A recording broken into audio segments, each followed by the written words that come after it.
People of Earth, your planet is one of those scheduled for demolition. The process will take slightly less than 2 of your Earth minutes. On this perfectly ordinary Thursday morning, Arthur Dent has no idea his house is about to be demolished, his planet destroyed, and his life transformed into something extraordinarily improbable. Arthur was not a morning person, nor was he, at this particular moment, any sort of person at all, being still firmly in the grasp of a deep and comfortable sleep. As consciousness rudely intruded upon his dreams, Arthur became aware of 2 things.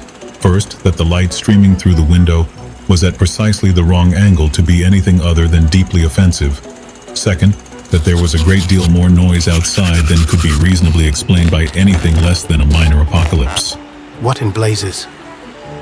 The yellow machines outside his house were not, as Arthur assumed, a hallucination brought on by lack of caffeine. The demolition task was assigned to the city council worker, Mr. L. Prosser. Mr. L. Prosser had the bureaucratic charm of a slightly ajar filing cabinet. He wasn't cruel by nature, just unlucky enough to end up in local government. Prosser was a direct male line descendant of Genghis Khan. His Mongol blood loathed his career in local government, causing a faint but persistent ringing in his ears, much like the distant echo of war drums. Arthur Dent staggered out of his front door, squinting against the daylight as if it had personally wronged him. What do you think you're doing? Mr. Dent, your house is scheduled for demolition. The bypass plans have been on display at the local planning office for 9 months. On display? I had to go down to a cellar. That's the display department. With a torch. The lights had probably gone out. So at the stairs. But you found the notice, didn't you? Yes, in the bottom of a locked filing cabinet stuck in a disused lavatory with a sign on the door saying, "Beware of the leopard." I don't care about your plans. This is my home and I'm not moving. Right then, you'll have to go through me first.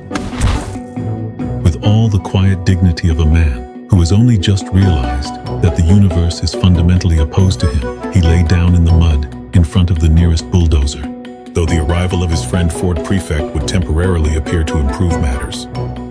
Arthur, wonderful to see you. Are you busy? Ford, thank goodness you're here. They're trying to demolish my house.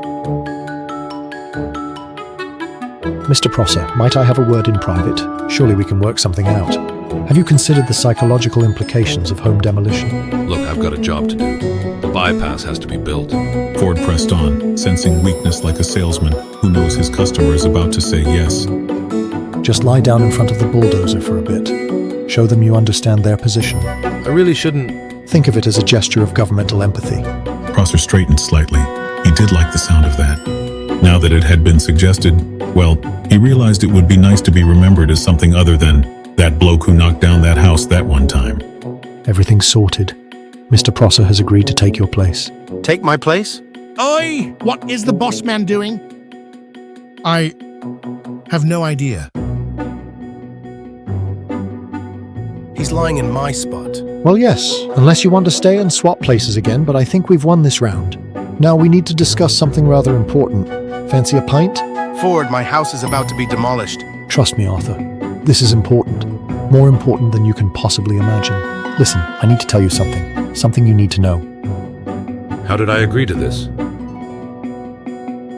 This had better be good, Ford. Oh, it's not good at all, but rather important.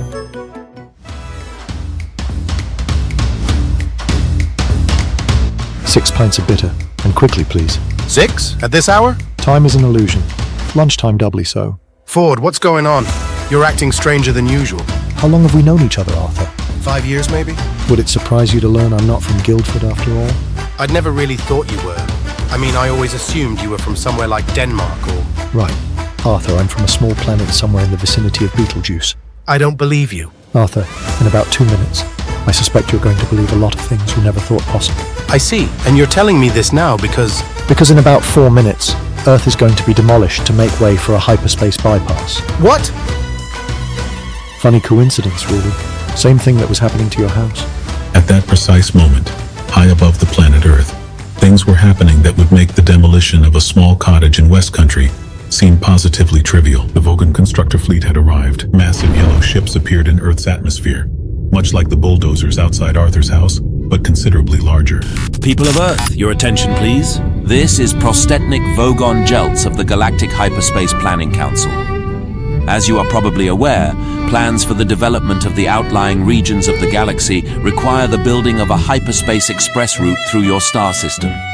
And unfortunately, your planet is one of those scheduled for demolition. The process will take slightly less than 2 of your Earth minutes. Thank you for your cooperation. This isn't happening. I'm afraid it is. Drink up. The Vogon constructor fleet hung in the air exactly the way bricks don't. The entire Earth? But that's impossible.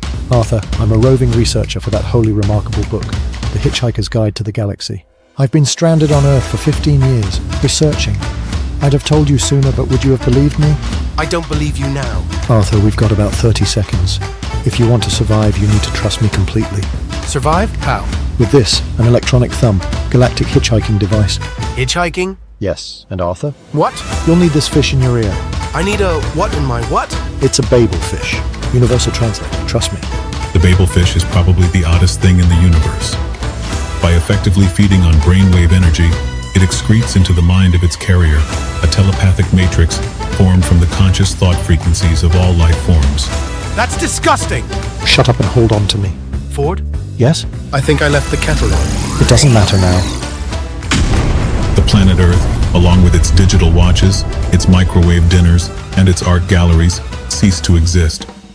The only things that survived were 2 bewildered humans, 1 electronic book, and a towel.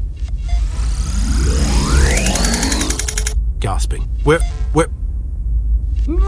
On a Vogon constructor ship, yes. Not ideal, but better than being vaporized. Ford, the Earth. It's gone? Afraid so, but look on the bright side. There's a bright side? Of course. You're about to become one of the very few humans to ever see the galaxy properly, and I can finally start updating my entries for the guide, although we might have a slightly more pressing problem. What's that? Vogons don't like hitchhikers. And thus, Arthur Dent's first day as a galactic hitchhiker was about to get considerably more complicated.